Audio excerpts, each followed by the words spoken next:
આજે આપણે બધા આપણા ઉદ્ધારના એ પુણ્ય પર્વના એટલે કે પ્રભુના બલિદાન અને પુનરુત્થાનના ઉત્સવના મંગલાચરણ કરવા અહીં ભેગા થયા છીએ. આપણા ઉદ્ધારનું કાર્ય પૂર્ણ કરવા પ્રભુ ઈસુએ આ પુણ્ય સપ્તાહના પ્રથમ દિવસે યરૂશલેમ નગરીમાં પ્રવેશ કર્યો હતો.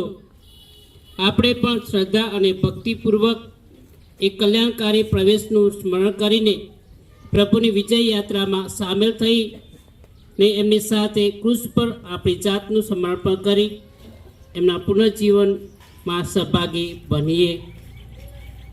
મારે ભરોસે જીવનારાની શ્રદ્ધા દ્રઢ કરો ને દયા કરી તમારા ભક્તોની અરજ સાંભળો. અમે વૃક્ષોની ડાળીઓ હાથમાં ધરીને અમારા રાજાધિરાજ ઈસુ ખ્રિસ્તની વિજય યાત્રામાં સામેલ થયા છીએ. એની પાછળ અમે બધા શાશ્વત નગરીમાં પ્રવેશવા પામીએ એવી કૃપા કરો. તેઓ તમારા તેમજ પવિત્ર આત્માની સાથે સાક્ષાત પરમેશ્વર છે, સર્વના જીવનદાતા છે. પ્રભુ તમારા અંતરમાં વસો. સંત લુકના શુભ સંદેશમાંથી પાઠ 19મો અધ્યાય કલમ 29 થી 40 સુધી. ઈસુએ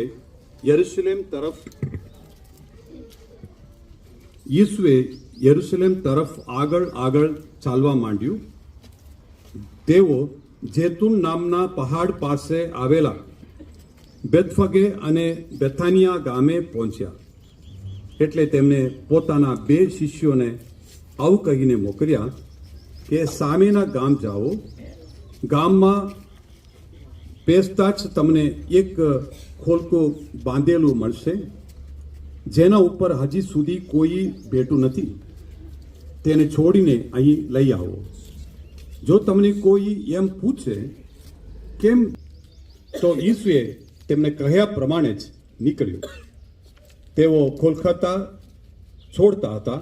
એવામાં તેના માલિકોએ તેમને કહ્યું, તમે ખોલકાને કેમ છોડો છો? તેમણે કહ્યું, કારણ પ્રભુને એની જરૂર છે. પછી તેઓએ ખોલકાને ઈસુ પાસે લઈ આવી તેના ઉપર પોતાના વસ્ત્રો પાથરી ઈસુને તેના ઉપર બેસાડ્યા. અને જેમ જેમ ઈસુ આગળ જતા હતા તેમ તેમ લોકો રસ્તા ઉપર પોતાના વસ્ત્રો બિજાવતા હતા. પ્રભુ ઈસુ પોતાના જીવનના અંતિમ ચરણમાં પોતાનું જીવન ઈશ્વરની ઈચ્છા અનુસાર પ્રભુને સમર્પિત કરવાના છે. ત્યારે એ દુઃખ, એ પીડા અને કૃષ્ણનો માર્ગની એ શરૂઆત કરે છે. અને આજના દિવસે યરૂશલેમ નગરીમાં લોકો ભેગા મળીને હોસાના છે એનો જય જયકાર કરતા પ્રભુનું સ્વાગત કરે છે. આપણે પ્રભુ ઈશ્વરના દુઃખ અને પીડાનું સ્મરણ કરીએ છીએ ત્યારે આપણે આપણા જીવનને પ્રભુને સમર્પિત કરીએ. આપણા જીવનમાં આવતા દુઃખો, કષ્ટોને પ્રભુને સમર્પિત કરીએ અને બીજાના દુઃખોને માટે પ્રાર્થના કરીએ અને પ્રભુને જે ગમે એ રીતે જીવવા માટે અને જીવનમાં આવતી સમસ્યાઓ, મુશ્કેલીઓનો સામનો કરીને એક દિવસ આપણે પ્રભુને સાનિધ્યમાં જવાના છીએ. એનું સ્મરણ આપણે આજે કરીએ છીએ. રાજાની સ્વારી યરૂશલેમ જાય, રાજાની સ્વારી યરૂશલેમ જાય, રાજાના રાજા ઈસુ યરૂશલેમ જાય, રાજાના રાજા ઈસુ યરૂશલેમ જાય, યરૂશલેમ જાય એમના શીશો હરખાય, સઘળે આનંદ વર્તાય, રાજા યરૂશલેમ જાય. ઈસુ રાજાની સ્વારી યરૂશલેમ જાય, ઈસુ રાજાની સ્વારી યરૂશલેમ જાય.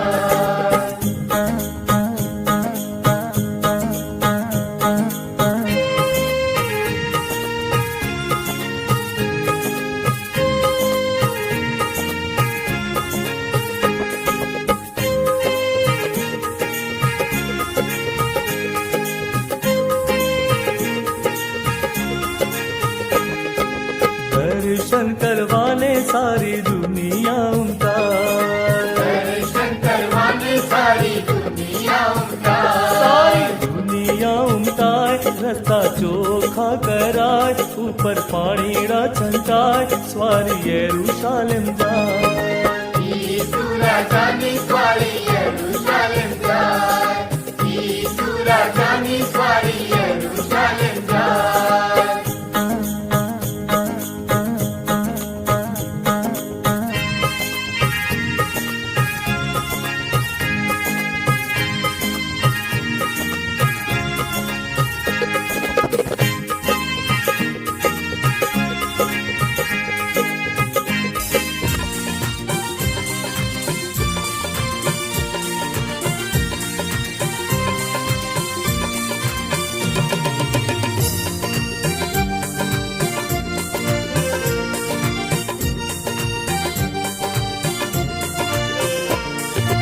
એ સૌ લોકો હાથ થી આપો, તાળીઓના તાલ, તાળીઓના તાલ. એ સૌ લોકો હાથ થી આપો, તાળીઓના તાલ, તાળીઓના તાલ.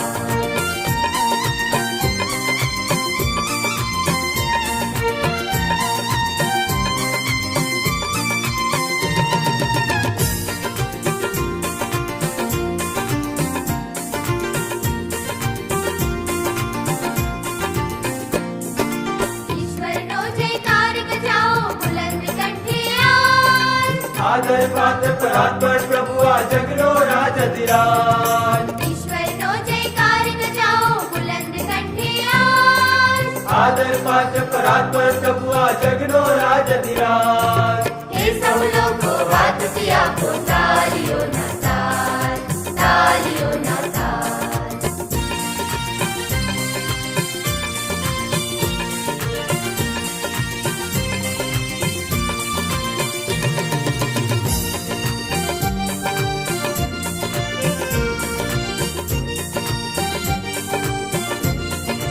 તમારી ઈચ્છાને આધીન થઈને અમારા ઉપજાતા પ્રભુ ઈસુ તમારા જેવા માનવી બન્યા. તે કૃષ્ણ મૃત્યુ વળી લઈ અમારી સમક્ષ તેમણે નમ્રતા અને સહનશીલતાનો દાખલો બેસાડ્યો. દયા લાવીને અમારી અરજ સાંભળો.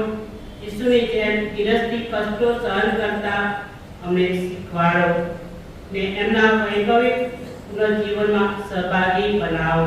તેઓ તમારા તેમજ પવિત્ર આત્મા સાથે સાક્ષાત પરમેશ્વર છે, સર્વના જીવનદાતા છે. આમેન. વસો. પ્રભુ સંતલોકૃત ભગવાન ઈસુની મહાવ્યથાની કથા 22મો અધ્યાય કલમ 14 થી 23 અને 56મી કલમ સુધી. સમય થયો એટલે ઈસુ પ્રેષિતોની સાથે ભોજન કરવા બેઠા. તેમણે તેઓને કહ્યું, મારી વેદના શરૂ થાય તે પહેલા પાસ્કાનું આ ભોજન તમારી સાથે લેવા મારું અંતર જગ્યા કરતું હતું. કારણ હું તમને કહું છું કે ઈશ્વરના રાજ્યમાં સાચું પાસ્કા ભોજન ખાવા ન મળે ત્યાં સુધી હું એ ફરી લેવાનો નથી. ત્યાર પછી એક પ્યાલો લઈ ઈશ્વરનો આભાર માનીને તેમણે કહ્યું, આ લો અને મહોમાએ વહેંચી લો. કારણ હું તમને કહું છું કે ઈશ્વરનું રાજ્ય આવે ત્યાં સુધી હું હવે દ્રાક્ષનો આસવ પીવાનો નથી. ત્યાર પછી એક રોટી લઈ ઈશ્વરનો આભાર માનીને તેમણે તેના ટુકડા કર્યા અને શિષ્યોને આપતા કહ્યું, આ મારું શરીર છે જે તમારી ખાતર અર્પણ થનાર છે. મારા સ્મારક તરીકે એ કરતા રહેજો. એ જ રીતે તેમણે ભોજન પછી એક પ્યાલો લઈને કહ્યું, આ પ્યાલો તમારે માટે રેડાનાર મારા લોહીથી થયેલો નવો કરાર છે. છતાં ધ્યાન રાખજો, મને દગો દેનાર મારી સાથે આ પંગતમાં જ બેઠો છે. માનવ પુત્ર તો નિર્માણ થયા મુજબ ચાલો જાય છે, પણ તેને દગો દેનારની ભારે દુર્દશા થશે. આ સાંભળીને શિષ્યો માહે માહે પૂછવા લાગ્યા કે આપણામાંથી કોણ આવું કરવા તૈયાર થયો હશે? વળી તેમનામાં સૌથી મોટો ગણાય એ વિશે ઝઘડો જાગ્યો. એટલે ઈસુએ તેમને કહ્યું, દુનિયાના રાજા રાજાઓ લોકો પર ગોળ ચલાવે છે અને તેમના પર સત્તા ચલાવનારાઓ હિતશ્રી કહેવડાવે છે, પણ તમારામાં એમ ન હોવું જોઈએ. ઉલટું તમારામાં જે સૌથી મોટો હોય તેને સૌથી નાના થવું, અને જે રાજ્ય કરતો હોય તેને સેવક જેવા થવું. કારણ મોટો કોણ? જે જમે તે કે જે પીરસે તે? જે જમે તે, ખરું ને? અને તેમ છતાં હું તમારી વચ્ચે સેવક જેવો છું. તમે મારી કસોટીના કાળમાં સતત મારી પડખે રહેતા આવ્યા છો. એટલે મારા પિતાએ જેમ મને રાજ્યનો અધિકાર આપ્યો હતો તેમ હું તમને પણ આપું છું. તમે મારા રાજ્યમાં મારી સાથે બેસીને ખાશો પીશો અને સિંહાસન ઉપર બેસી ઇસ્રાયેલના 12 કુળો પર શાસન ચલાવશો. સિમોન, સિમોન, ધ્યાન રાખજે. શેતાને તને બધાને ઘઉંની જેમ છાટકવાની રજા મેળવી છે, પણ તારે માટે મેં પ્રાર્થના ગુજારી છે કે તારી શ્રદ્ધા તૂટે નહીં અને તને પસ્તાવો થાય. ત્યાર પછી તું તારા ભાઈઓને મક્કમ બનાવજે. સિમોને જવાબ આપ્યો, પ્રભુ, આપની સાથે હું જેલમાં કે મૃત્યુના મુખમાં પણ આવવા તૈયાર છું. પણ ઈસુએ કહ્યું, ઓ પિતર, હું તને કહું છું કે આજે કુકડો બોલે તે પહેલા તો તું મને ઓળખે છે એ વાતનો તે 3 વાર ઇનકાર કર્યો હશે. અને તેમણે શિષ્યોને કહ્યું, મેં તમને પૈસા, જોડી કે પગરખા વગર મોકલ્યા હતા ત્યારે તમે કશાની ખોટ સારી હતી? તેઓએ કહ્યું, ના, કશાની નહીં. ઈસુએ કહ્યું, પણ આ વખતની વાત જુદી છે. જેની પાસે પૈસા હોય તે પૈસા લઈ લે ને સાથે જોડી પણ લઈ લે, અને જો તેની પાસે ન હોય તો પોતાનો જથ્થો વેચીને તલવાર ખરીદી લે. કારણ શાસ્ત્રમાં કહ્યું છે અને તેની ગુનેગારોમાં ગણના થઈ છે. અને હું તમને કહું છું કે એ વચનો મારા વિશે સાચા પડવા જોઈએ, બલકે મારા સંબંધી જે લખેલું છે તે બધું સાચું પડવામાં છે. ત્યારે શિષ્યોએ કહ્યું, જુઓ, અમારી પાસે આ 2 તલવાર છે. પણ ઈસુએ કહ્યું. બસ બસ. પછી ઈસુ બહાર નીકળ્યા અને પોતાની હંમેશાની ટેવ મુજબ જૈતુન પહાડ ઉપર ગયા. તેમના શિષ્યો પણ તેમની સાથે ગયા.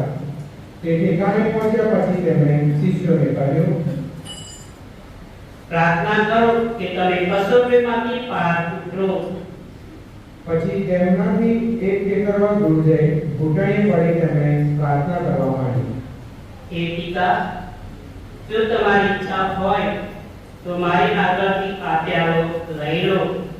તેમ છતાં મારી નહીં પણ તમારી ઈચ્છા પૂર્ણ થાવ. ત્યારે સ્વર્ગના એક દેવદૂતે ઈસુને દર્શન દીધા અને તેમને બળ આપ્યું. તીવ્ર વેદના અનુભવતા તેઓ વધુ ઉત્કટતાથી પ્રાર્થના કરવા લાગ્યા અને તેમનો પસીનો લોહીના મોટા ટીપાની પેટે ભોંય ઉપર ટપકવા લાગ્યો. પ્રાર્થનામાંથી ઉઠીને તેઓ શિષ્યો પાસે આવ્યા તો તેઓ શોકના માર્યું ઊંઘી ગયા હતા. ઈસુએ તેમને કહ્યું, કેમ છો? ઉઠો, પ્રાર્થના કરો કે તમે કસોટીમાંથી પાર ઉતરો. ઈસુ હજી બોલતા હતા ત્યાં તો માણસોનું એક ટોળું આવી ગયું. એમની આગળ 12માનો એક યહૂદા ઇસ્કરિયોત ચાલતો હતો. ઈસુને ચુંબન કરવા તે તેમની પાસે આવ્યો, પણ ઈસુએ તેને કહ્યું, યહૂદા, ચુંબન કરીને તું માનવ પુત્રને પકડાવી દે છે?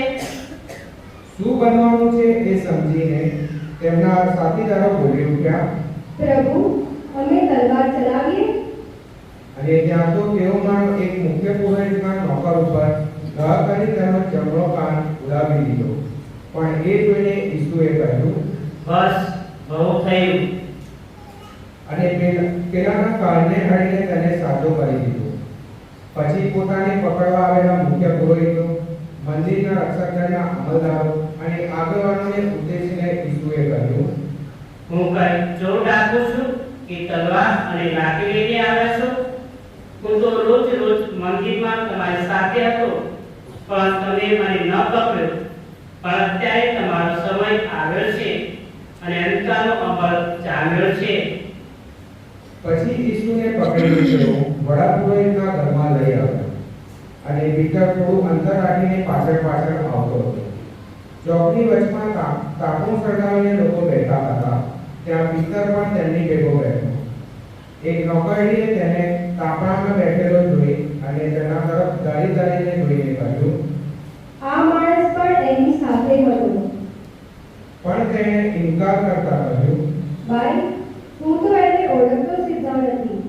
થોડી વાર પછી બીજા કોઈએ તેને જોઈને કહ્યું, તું પણ એ લોકોમાંનો જ છે.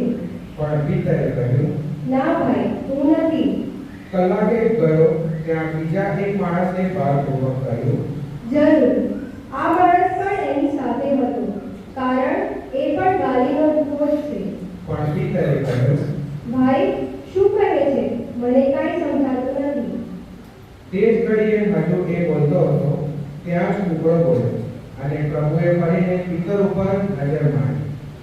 પીતરને પ્રભુના શબ્દો સાંભળ્યા, આજે કૂકડો બોલે તે પહેલા તું મારો 3 વાર ઇનકાર કરીશ. અને બહાર જઈને તે છાતી પર ડૂબવા લાગ્યો. ઈસુ ઉપર પહેરો કરતા સિપાઈઓ તેમને મારવા અને તેમની મસ્કરી કરવા લાગ્યા. તેમની આંખે પાટો બાંધી દઈ તેઓ પૂછવા લાગ્યા, પૈગંબર છે તો કહે જોઈ, તને કોણે માર્યું?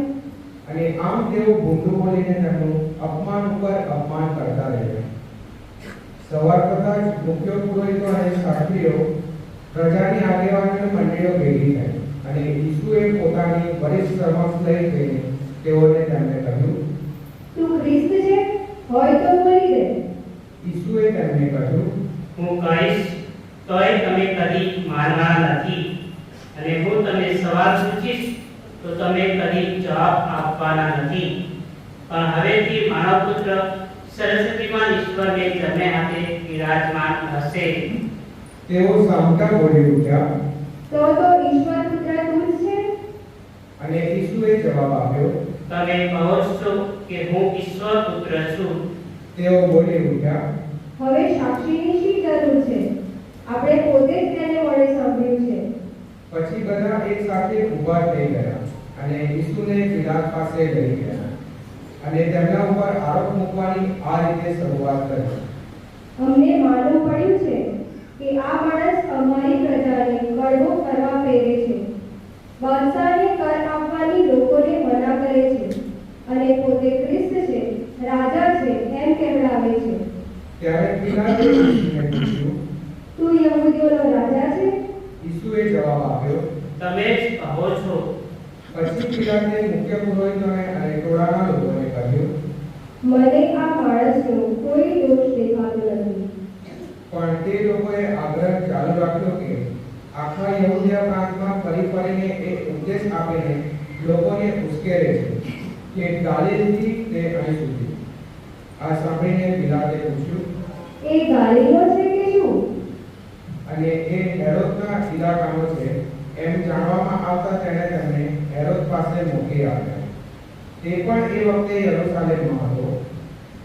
ઈસુને જોઈને હેરોદ તો રાજી રાજી થઈ ગયો, કારણ એમના વિશે વાતો સાંભળી તે લાંબા સમયથી એમને જોવા ઈચ્છતો હતો, અને એમને હાથે કંઈ પડતું જોવાની આશા રાખતો હતો. તેણે ઈસુને પુષ્કળ સવાલો પૂછ્યા, પણ ઈસુએ કંઈ જવાબ ન આપ્યો. મુખ્ય પુરોહિતો અને શાસ્ત્રીઓ ત્યાં ઊભા ઊભા ઈસુ ઉપર જોરશોરથી આક્ષેપો મૂકતા રહ્યા.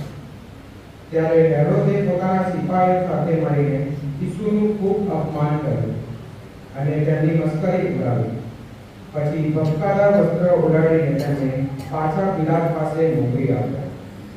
તે જ દિવસે હેરોદ અને પિલાત એકબીજાના મિત્ર થઈ ગયા.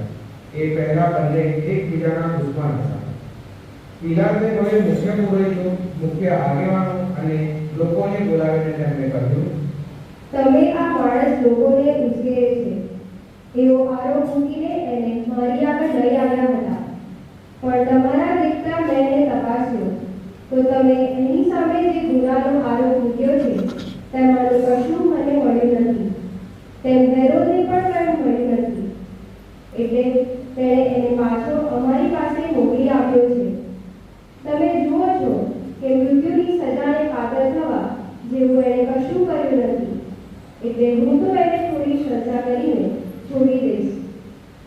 પાસ્કાના પર્વ ઉપર લોકો ઈચ્છે તે એક કેદીને છોડી દેવા તે બંધાયેલો હતો, પણ તેઓ બધા એકી સાથે બૂમ પાડી ઉઠ્યા, એને પૂરો કરો અને બારાબાસને છોડી દો. બરાબાસને શહેરમાં કરેલા હુલ્લડ અંગે અને પુણ્ય માટે કેદમાં પૂરવામાં આવ્યો હતો. ઈસુને છોડી દેવાની ઈચ્છાથી પિલાતે ફરી તે લોકોને સમજાવ્યા, પણ તેઓ સામેથી પુકારી ઉઠ્યા, તમે એને ક્રૂસે ચડાવો. પિલાતે ત્રીજી વાર તે લોકોને કહ્યું, પણ એ માણસ શું ગુનો કર્યો છે? મોતની સજાને પાત્ર કોઈ ગુનો મને દેખાતો નથી. એટલે હું તો એને થોડી સજા કરીને છોડી મૂકીશ. પણ તે લોકોએ પોતાની વાતને વળગી રહ્યા અને મોટેથી ગાંઠા પાડીને ઈસુને ક્રૂસે ચડાવવાની માંગણી કરતા રહ્યા. તેમનો ઘોંઘાટ વધતો ગયો અને પિલાતે નિર્ણય કર્યો કે એ લોકોની માંગણી મંજૂર રાખવી.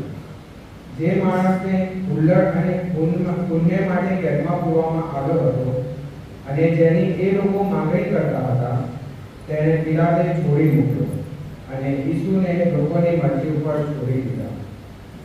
તેઓ ઈસુને લઈ જતા હતા એવામાં ગામડેથી પાછા વળતા કુરેન ગામના સિમોન નામના એક માણસને તેમણે પકડ્યો અને ક્રૂસ તેના ઉપર ચડાવી દઈ ઈસુની પાછળ આવવા કર્યું. ઈસુની પાછળ લોકોનું મોટું ટોળું ચાલતું હતું અને તેમાં તેમના માટે છાતી કૂટતી અને વિલાપ કરતી સ્ત્રીઓ પણ હતી.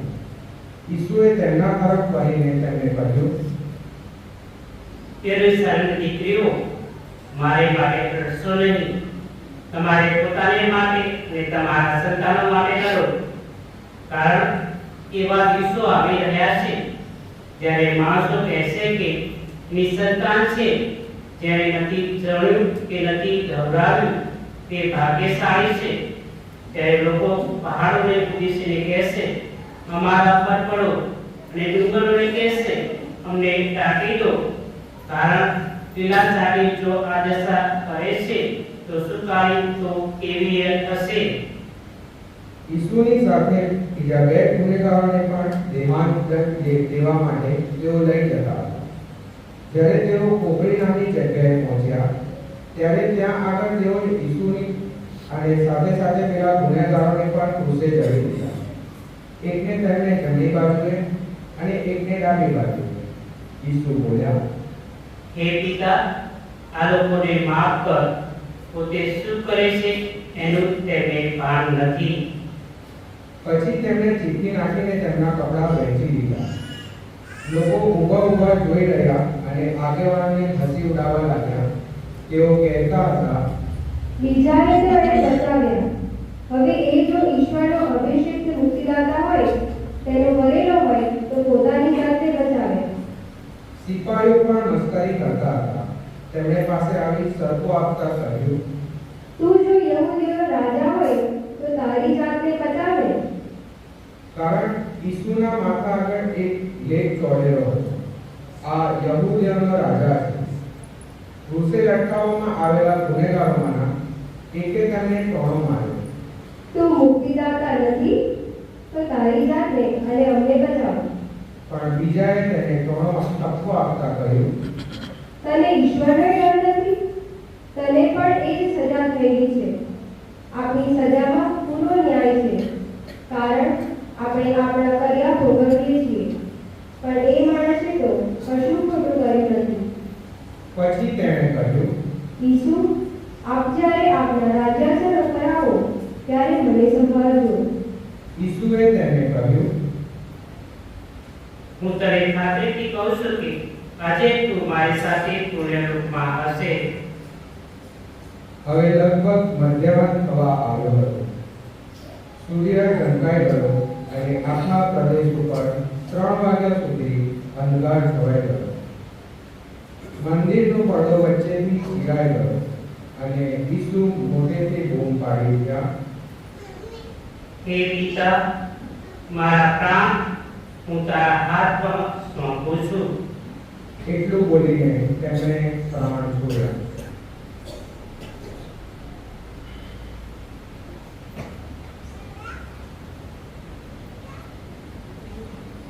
આ બધું જોઈને સુબેદાર ઈશ્વરની સ્તુતિ કરતા બોલ્યો, સાચે જ એ માણસ ધર્માત્મા હતો. આ દ્રશ્ય જોવાને ભેગા થયેલા બધા લોકો આ ઘટનાઓ જોઈને છાતી કૂટતા કૂટતા પાછા ગયા. ઈસુના ઓળખીતાઓ અને ગાલિલથી ઈસુ સાથે આવેલી સ્ત્રીઓ દૂર ઊભા રહ્યા આ બધું જોતા હતા. એવામાં વરિષ્ઠ સભાનો યોસેફ નામનો એક સભ્ય આવી પહોંચ્યો. તે ભલો અને ધર્મિષ્ઠ હતો. તેણે એ લોકોની યોજનામાં કે તેના અમલમાં સંમતિ આપી નહોતી. તે યહૂદિયાના એક ગામ અરીફાઈનો વતની હતો અને ઈશ્વરના રાજ્યની પ્રતીક્ષા કરતો હતો. તેણે પિલાત પાસે જઈને ઈસુનું શબ માંગી લીધું. પછી તેણે શબને ઉતારી શણના કાપડમાં વીંટી ખડકમાં કોરી કાઢેલી વણવાપરી કબરમાં મૂક્યું. એ શુક્રવાર હતો અને વિશ્રામવાર શરૂ થવાની તૈયારી હતી. જે સ્ત્રીઓ ગાલિલથી ઈસુની સાથે સાથે આવી હતી તેઓ યોસેફની પાછળ પાછળ હતી. તેમણે કબર અને શબની ગોઠવણી ધ્યાનથી જોઈ. પછી તેઓએ ઘેર જઈને સુગંધિત દ્રવ્યો અને અત્તર તૈયાર કર્યા અને વિશ્રામવારના દિવસે તેઓ શાસ્ત્રની આજ્ઞા અનુસાર વિશ્રામ લીધો. આ પ્રભુની વાણી છે. આજે ધર્મસભા તાજપત્રનો રવિવાર ઉજવે છે. આજના રવિવારના બે નામ છે, પામ સન્ડે અને પેશન સન્ડે, અને બે ભાગમાં એ આજનો તહેવાર વહેંચાય છે. પ્રથમ ભાગ એ તાજપત્રનો આશીર્વાદ અને સરઘસ, અને બીજા ભાગમાં આપણે પ્રભુના કષ્ટ પીડાનું સ્મરણ કરીએ છીએ. પાવન ધર્મસભા આજે જ્યારે આ પવિત્ર અઠવાડિયાની શરૂઆત કરે છે અને આજે આપણે એ પ્રભુ ઈશ્વરની પીડા અને દુઃખની કથા સાંભળી છે. આજે આપણા જીવનની કથા. આપણા જીવનમાં ઘણા બધા ભાગ આપણે ભજવીએ છીએ, પાત્રો ભજવીએ છીએ, અને દરેક પાત્રમાં આપણે ઈશ્વરની સાથે રહીને પ્રભુના સાનિધ્યમાં રહેવા માટે પ્રાર્થના કરીએ છીએ. આજના શાસ્ત્ર વચનમાં અનેક દ્રશ્યો આપણને જોવા મળે છે, અને દરેક દ્રશ્યમાં જો આપણે ખરા હૃદયથી, ખરા મનથી આપણે મનોચિંતન કરીએ તો આ કષ્ટ રવિવાર, પીડાનો રવિવાર કે પેશન સન્ડે આપણા માટે એક ઊંડી શ્રદ્ધા, ઈશ્વર પર પૂરી વિશ્વાસ આપણને આપે છે. આજના શાસ્ત્ર વચન આપણને પ્રથમ વાચનમાં એ પેગમ્બર દ્વારા કહેવામાં આવે છે. ઈસુ એક દુઃખ વેઠનાર ઈશ્વરના સેવક છે, અને ઈશ્વરના સેવક હોવાથી એ જે કષ્ટ વેઠવાના છે, દુઃખ વેઠવાના છે, એ ઈશ્વરી યોજના અનુસાર પ્રભુ પુનરુત્થાન પામવાના છે. એને એ દુઃખમાંથી પસાર થઈને જ એ પુનરુત્થાન પામવાના છે. એટલે આ રવિવાર આપણને એક દુઃખ ઉપર મનોચિંતન કરવા, પીડા પર મનોચિંતન કરવા માટે આમંત્રણ આપે છે. જ્યારે ઈશ્વરની જે પીડા છે, જે કષ્ટ છે, એને આપણે જો આપણે નજર સમક્ષ લાવીએ તો એક એક દ્રશ્ય આપણને આપણા જીવનને સ્પષ્ટ કરે છે. પણ જો એક પાત્ર, એક પ્રવૃત્તિ બની જાય, એક કાર્ય બની જાય તો એમાંથી કોઈ લાભ આપણને થવાનો નથી. અને ઈશ્વર પરમપિતા પ્રભુ ઈશ્વરને આ જગતમાં મોકલે છે અને દુઃખ અને પીડામાંથી પસાર થાય છે. એ વચન અને બીજું વચન આપણને કહે છે કે માનવ જાતની મુક્તિ માટે એ માનવ બનીને આપણી વચ્ચે એ કૃષ્ણ પર બલિદાન એમણે સ્વીકારેલું છે. એ સ્વેચ્છાએ ઈશ્વરે, પ્રભુ ઈશ્વરે આ દુઃખ પીડા સ્વીકારી છે. તે જીવનમાં, આપણા જીવનમાં આવતા કષ્ટ અને દુઃખોનો આપણે સ્વીકાર કરવો જ રહ્યો. કારણ કે આપણે સૌ પ્રભુ ઈસુના શિષ્યો છીએ, પ્રભુ ઈસુના અનુયાયી છીએ. જે આપણા જીવનમાં આવતી મુશ્કેલીઓ, સમસ્યાઓ, કષ્ટોને આપણે જો નકારીએ, આપણે એનાથી દૂર રહેવાનો પ્રયત્ન કરીએ તો આપણે ઈશ્વરની પીડાને સમજી શકવાના નથી. અને પ્રભુ ઈસુની પીડાને સમજવા માટે આપણે એનામાં ખૂબ જ ઊંડાણથી મનનચિંતન કરવાની જરૂર છે. અને જ્યારે આપણે ઈસુના એ પીડાનું સ્મરણ કરીએ છીએ ત્યારે ખરેખર આપણા હૃદય દ્રવીભૂત જોઈએ, આપણું હૃદય રડવું જોઈએ.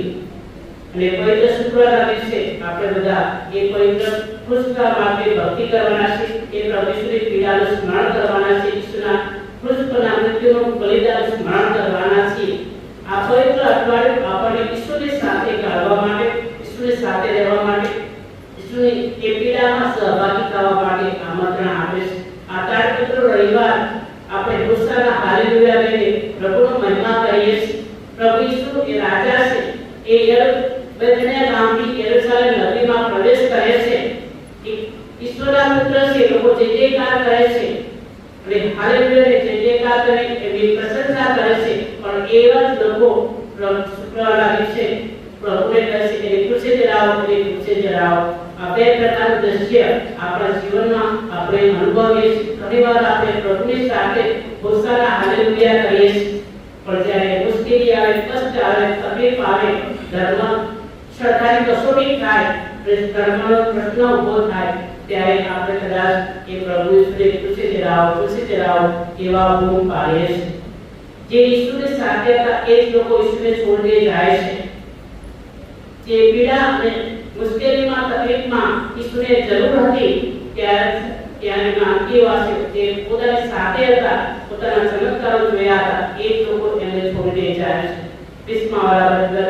સંકટના સમયમાં, મુશ્કેલીના સમયમાં, પીડાના સમયમાં આપણે કોઈની સહાનુભૂતિની જરૂર છે, કોઈની સાથની જરૂર છે, કોઈના સહકારની જરૂર છે. પ્રભુ ઈસુ આપણને આજ કહે છે કે આપણે સાથે રહીને કષ્ટમાં, આપણા દુઃખોમાં, આપણી મુશ્કેલીમાં એકબીજાની સાથે રહીને પ્રભુ ઈસુના એ દુઃખમાં સહભાગી બનીએ ત્યારે આપણા જીવનમાં આવતી મુશ્કેલીઓ, કષ્ટો આપણને ઈશ્વરનો મહિમા કરવા માટે પ્રેરે છે અને પુનરુત્થાનમાં આપણે સહભાગી બનાવે છે. આપણે શ્રદ્ધા દ્વારા ઈશ્વરના એ પુનરુત્થાનમાં સહભાગી બનીએ છીએ. એ સજીવનપણામાં ભાગ લેવા માટે, એ સજીવપણાની ઉજવણી કરવા માટે આપણે સૌ તૈયારી કરી રહ્યા છીએ. ત્યારે આજે પાવન ધર્મસભા આ પવિત્ર દિવસે તાળપત્ર રવિવાર, પામ સન્ડે, પેશન સન્ડે ઈશ્વરનો મહિમા કરવા માટે, ઈશ્વરની આરાધના કરવા, ઈશ્વરની સ્તુતિ કરતા ઈશ્વરની પીડામાં આપણે સહભાગી બની ઈશ્વરની પીડાની સાથે આપણા માનવ જીવોને, આપણા માનવ બંધુઓને પણ એમની સહાયરૂપ બની, એમને મદદરૂપ બની એ માટે ખાસ પ્રભુને પ્રાર્થના કરી, પ્રભુનો આશીર્વાદ માંગીએ અને આ પવિત્ર યજ્ઞમાં આપણે સૌ ભાગ લઈએ. આમેન. તમારું નામ છે પ્રભુ, પવિત્રતાના તમે અનંત સ્ત્રોત. તમારા આત્માના સંચારથી આ નૈવેદ્યને પવિત્ર કરો, જેથી અમારે માટે અમારા પ્રભુ ઈસુ ખ્રિસ્તના સાક્ષાત દેહ અને રક્ત બની જાય.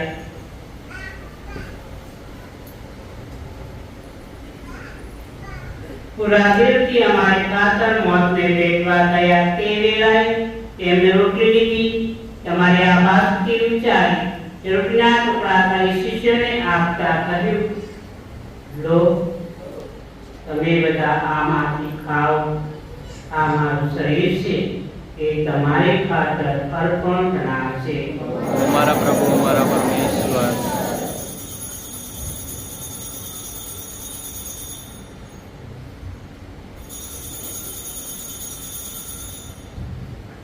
એક રીતે ભોજન પછી તેમણે પ્યાલો લીધો, ફરી તમારે આ વાતથી વિચારી જે શિષ્યોને આપતા કહ્યું, લો, તમે બધા આમાંથી પીવો, આ મારા લોહીનો પ્યાલો છે, નવા અને શાશ્વત કરારનું આ મારું લોહી છે, એ તમારી અને સૌ માનવી ખાતર પાપ મુક્તિને અખેડાવવાનું છે. મારા સ્મારક તરીકે આ કરતા રહેજો. મારા પ્રભુ, મારા પરમેશ્વર.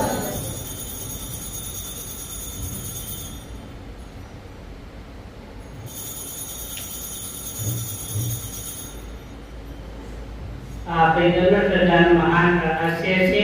તમારું બલિદાન તમારું પ્રભુ પરમ દિલી પધારો ઈસુ ખ્રિસ્ત દ્વારા તેમની સાથે તેમની પ્રતાપે અને જે પરમપિતા પવિત્ર આત્મા સાથેની પૂર્ણ એકતામાં સદા સર્વદા માન અને મહિમા હોતા રહે છે.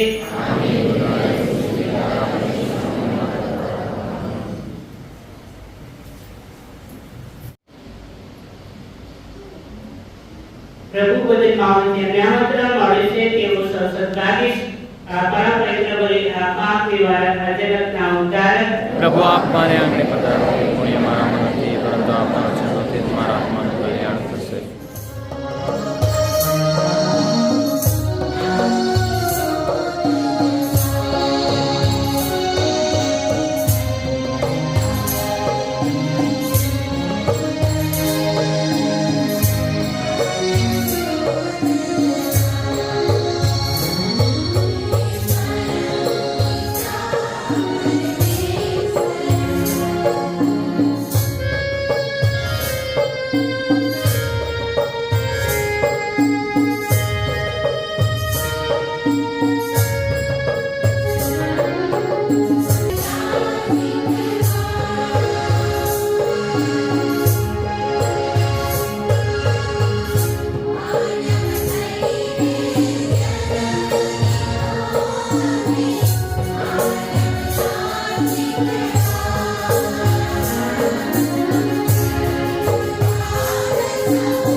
રાજાની સ્વારી યરૂશાલેમ જાય.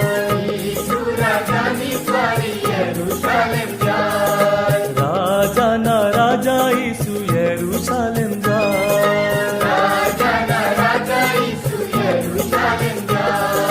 યરૂશાલેમ જાય એમના શીશો હરખાય સઘળે આનંદ વર્તાય રાજા